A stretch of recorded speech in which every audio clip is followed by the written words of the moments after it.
another boundary here. We're gonna practice with the gate. You have her sit at the gate, and this is any doorway in your house or outside and on your property. Okay, come on, sit. I'll have her sit a little bit closer so you can see her at the gate. She's sitting and waiting. This is what we do every day at all boundaries. You saw me do it at the curb. It's another version of the boundary training where she's waiting at every boundary. You're stepping out to accentuate the fact that this is your boundary, not hers. She waits to come back. Excuse me. And okay, she walks out with you through the boundary. I'm just going to go back in. Sit. Just wanted to show you this boundary training. We're doing it at every gate, anytime we have her on a leash, every doorway, every gate, every curb, and it really helps you in the long run with her training in general. She has to respect the boundary. She has to respect you. She only goes through a boundary with you in this way. Okay.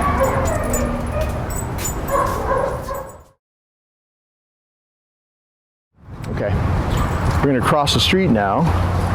Sit. I always have her wait at the curb every time we're going to cross the street, and she can get really amped up on the street. So I always have her wait at each curb. Nope. I'm always having her wait at each curb anytime that we're taking a walk and crossing the street. And I do this little basic sit stay just to slow her down and teach her to start being calm at these curbs. And the whole point is that she never goes over this curb without being next to you. And I would put it in this way that this is the red zone starting here to the other side, because this is where dogs always pull their owners across the street and they always rush off the curb. So I'm practicing her being super calm at the curb. Okay. And super calm walking across the street. And if I have a quiet street like this, I'm gonna walk extra slow, and the most I have to do is tap. I'm definitely never having a tight leash. There's a dog right here. So I'm going to walk her over here. I'm going to have her sit. I'm going to pat her chest and say, go, and then she's free, and then we can continue our walk. But if she's really amped up because she's seen a lot of things on the street, and then you walk up to a dog at a fence line, like that dog there that's actually aggressive with other dogs and barks a little, she could be triggered by that. But you also have, she's on free time now, you also have come. You have that come command where she'll come to you. Just get her out of there, call her back to you. Don't struggle with her, call her back to you, and okay, let's go. Get her out of there, get her away from that place where there's trouble. Keep moving. I'm going to move off these people's grass here. And when you're walking her, you can walk her like this next to you, which is pretty much in training mode. We're right next to this dog here, so this is a bit of a challenge, but you can see even when we're next to a challenging distraction here, if I turn into her and I'm tapping, I can control her, tap, turn. See how I'm doing that? We're even going to go back across the street now. Sit, I'm gonna have her sit at this curb. But all through this, and if she gets up because she's lost focus, all we're gonna do is reset her. Just like this.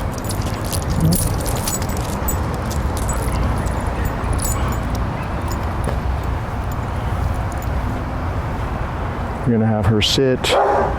See, we got the dog barking at us now. This is really tough for her, but she's doing well.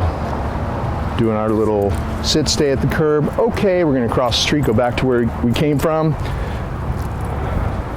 It's going to be really hard if you try to do training right next to a dog that is barking at her and acting aggressively. So we're going to go across the street and finish this. On the other side, sit.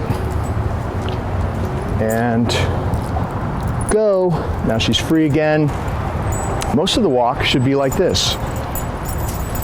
Left hand leash, letting her do whatever she wants to do. If she wants to pee and sniff or fool around like that. Oh, she really wants to play. And that's fine. If she gets out of control, you always have come, your come command, sit, reset her. And I was going to show you these exercises anyway. On a leash, on a sidewalk, okay, or wherever you can walk straight for a while, you can do these left-hand circles. Sit, and you can get a little reward at the end of each circle. Good. And then I'm going to go here and go back, so just keep filming me from there. Okay. You're always turning left with her when you have her on the leash like this. Do a left-hand circle. See how the leash is loose? Sit.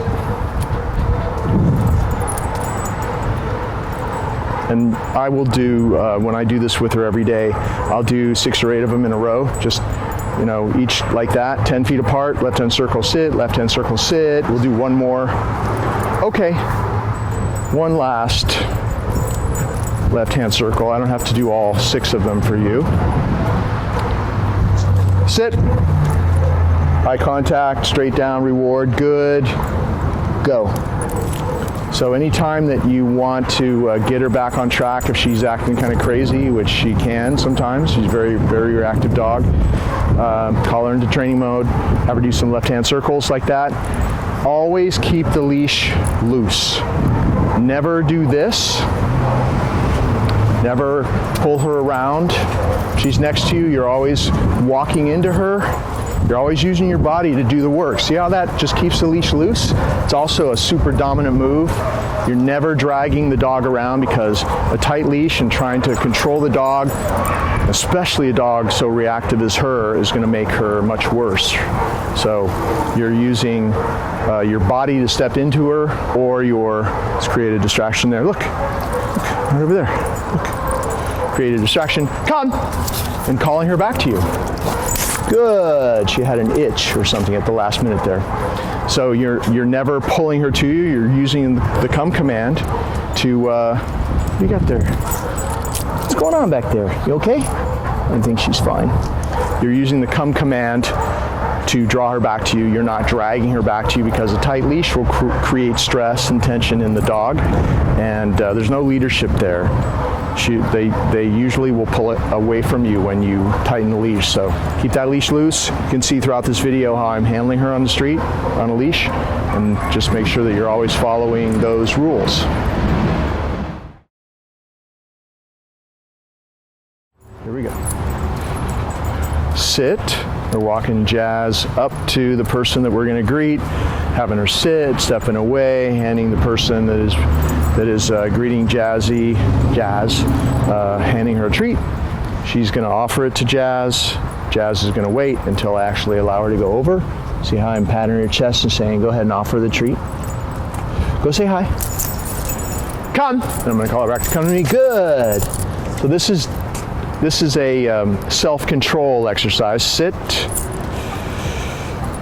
for the dog to learn self-control, not jumping on new people, even though she may know her from a while ago. She hasn't seen her for a long time. But we practice this every day with different people. So you go into this greeting routine, and she will calm down a lot, as you can see.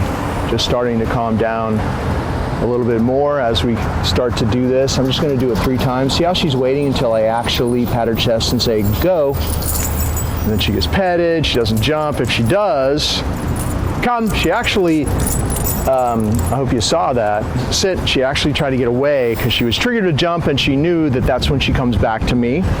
So she did have a big jumping issue. And now in this greeting routine, if you greet people this way, and if you practice with each other, family members, every day, maybe even just doing it 3 times like I'm doing it here, she's going to keep getting better and better and better. And if you just send her over to each other 3 times a day and have a different person playing this part, a different person playing that part every day, even that 2 or 3 minutes a day, she's just going to keep getting better and better and better. And do it in one spot for a while, but then pick another spot and do it in 2 or 3 different spots on your property, in your house. In front of your house is the best place to actually introduce her to a new person or anybody that she's really excited about. See, this leash on your left is always loose. You're never restraining her. If she goes before you release her to go over, you tap and say no, and she'll go back into a sit. So she's waiting until I pat her chest and say, go. She gets a treat, gets petted, come. And call her to come to me. Good.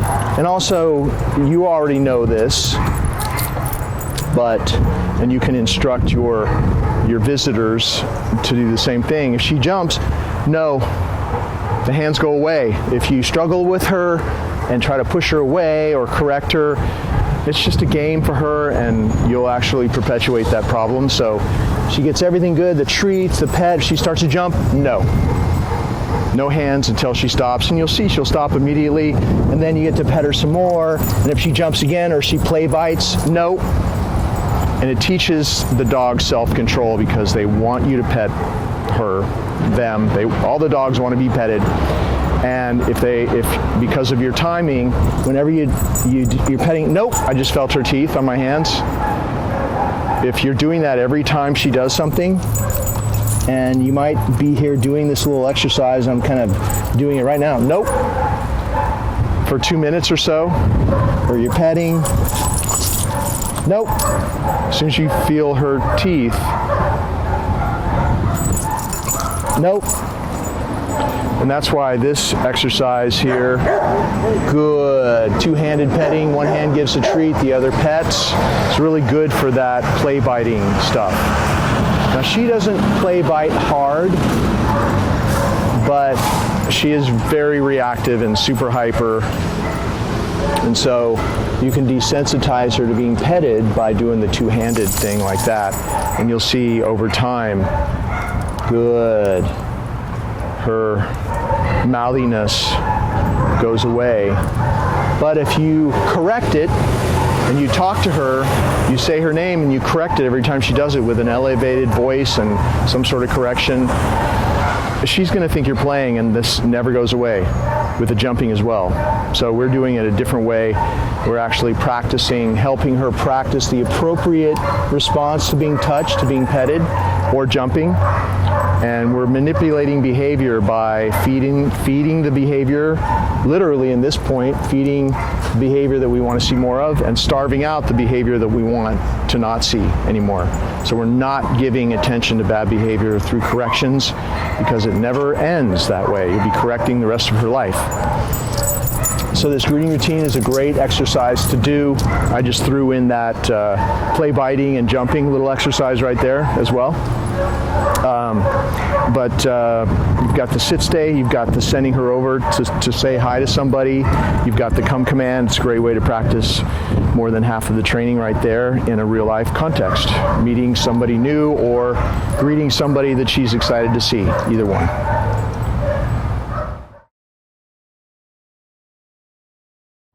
Okay, I'm gonna lead Jazz up to the mat. I'm gonna have her sit. We're doing this outside, and there's a lot of stuff going on the street. But it's good to do these things outside, because then there are more distractions, and if she can do it here, she can definitely do it in the privacy of your own house and in your yard. Nope. She pops up, you just say no, and it's very gentle. She needs to be staying in a sit stay, leash is loose. Your right hand pats her chest and says, go to your mat. You walk her over and you say down. She's going to go down anyway, because she's done this a million times. Look at how excited she is. So this is going to happen to you. So this is what I'm going to do. Come. I'm going to call her out of that behavior. I'm not going to correct her, because correcting is going to to her, it's going to be like game on. So this is really important that you stay calm and you continue to reset her, and depends on the dog, but you might have to reset her a couple of times. Sit. But she will give up because you refuse to play her game, which is to try to take the mat away from her, to raise your voice, say her name, grab her, chase her around. Go to your mat, down. So if I know she's going to do that, I'm going to start off like this with the reward. I'm not going to give her time. Good, to get into grabbing the mat and playing with it like it's a toy. Good. And so we launch into the exercise sooner if we have a dog that's prone to doing that. It's really about being out here on the street, and it's extra good, extra exciting for her because there are people coming and going, and the lady was just bringing out her dog over. You couldn't see it behind me. Now that's not allowed. She needs to be on her elbows. And if you can't lure her, see, I'm trying to lure her to be up on her elbows. If you can't do that, oh, there she goes. No. So she went up herself. Good. If you can't do that, you just say okay and you reset her and you put her back, you start over again. But one way or another, she has to learn that you are committed to this pattern, to what you're doing. She can't take you off course. Good, because of her obnoxious behavior, and that you're going to do this. This is what you're doing now, and she can try to make trouble. Good. But it's going to go your way. And it's best that you do it this way by not struggling with her and correcting her. Good.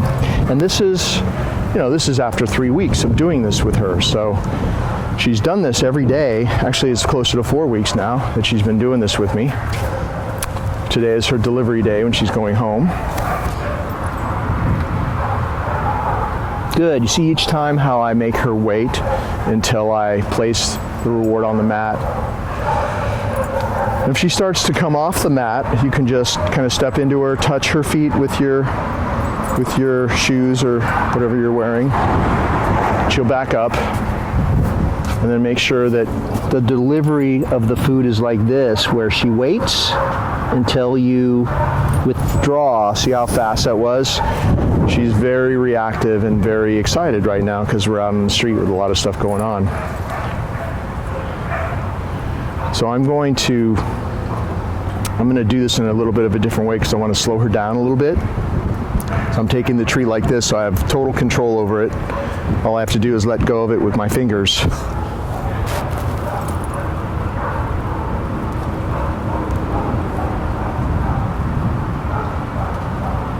Good.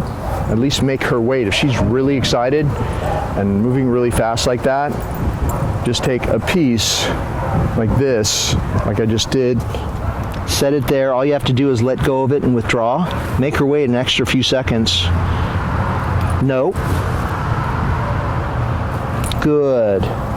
And that will start to calm her down. And if she tries to crawl off the mat, nope, step directly into her and back her up. She's eating imaginary things. She's a very reactive little dog.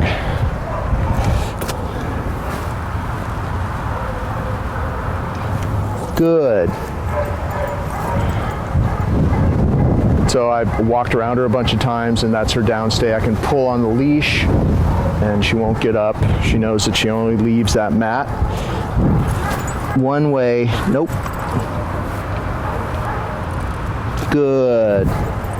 And she'll still reach for your hand sometimes. That's some behavior that she's obviously done so many times that it's just part of her. And we know she's been in multiple households. Nope. You can do this too.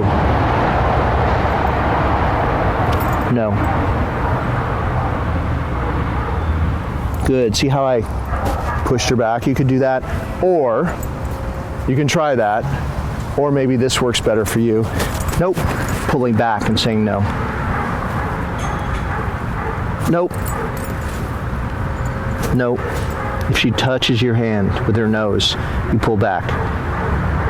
Good. I think that works way better than doing that, because that could be, with her, a confrontational move where you kind of bonk her with the back of your hand and could lead to issues down the line. So I say, if she gets too close to your hand or she touches your hand, you pull back and say no. That's the way we should do it with her.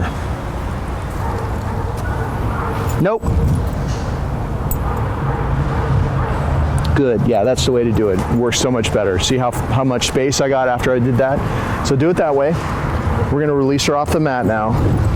The only way she gets off the mat is when she waits to come back till you come next to her and hey, nope. Okay, so she waits till you come next to her, you pat your leg and say, okay, lead her off the mat, have her sit. And if she doesn't SIT right away, just pull up with a little bit of tension and her butt will go down. And then to release her from the mat, from the sit stay here, no.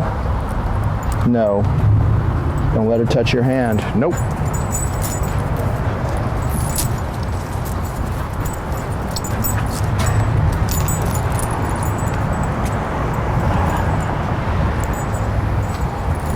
Okay, we're gonna release her from her sit stay in front of the mat to be free here. We're gonna pat her chest and say, go.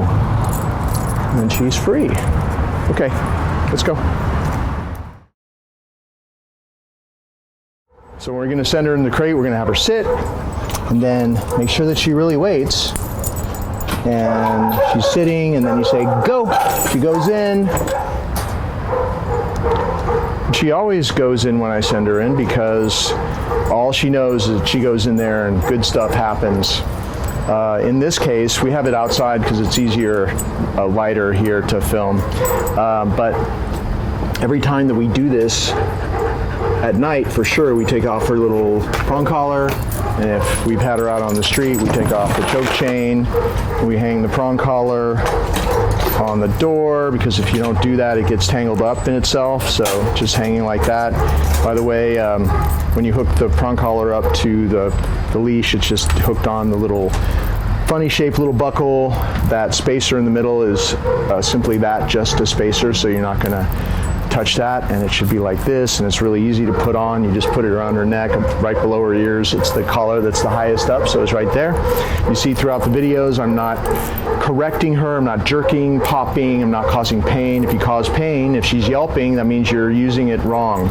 It's only, the beauty of this little prong collar is that you tap it, and it closes with the same pressure all the way around the back of her neck as well as here, like all the way around. So it's just like power steering on your dog, just tapping, and it makes it much easier to handle the dog. Regular collar, she's just choking right here and always pulling, so we don't want that.